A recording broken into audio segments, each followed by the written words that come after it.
Yan guys, ang puno ng talisay. Yan, nakakapagtaka kasi imbes na kulay green ang kanyang mga dahon, ngayon ay naging kulay pula. Yan, palatandaan yan guys na malapit na ang Holy Week. Char. Hindi guys, summer na talaga ngayon. Yan o, ang ganda kaya niya guys, tingnan o. See? Beautiful tree. Para tayo nasa ibang bansa.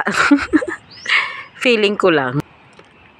Yan guys, yan ang talisay tree. Yan, matatagpuan yan dito sa aming tambayan, dito sa Elizabeth Place. Yan. Ang ganda ng kanyang puno, ang ganda ng kanyang dahon. Red na red. Yan. Pero guys, nakakapagod to guys kasi pag natagak na to siya lahat, magiging kalbo kasi yung puno na to. Yan. Pero nakakapagod to siya guys pag malaglag na lahat ng dahon niya. Yan. I-compare mo siya dito sa ibang puno niya guys. Oh, yan. Green na green. Oh. Siya pulang-pula. Yan. Ito naman, nag-uumpisa na naman itong isang puno niya. Nag-uumpisa na naman siyang maging red.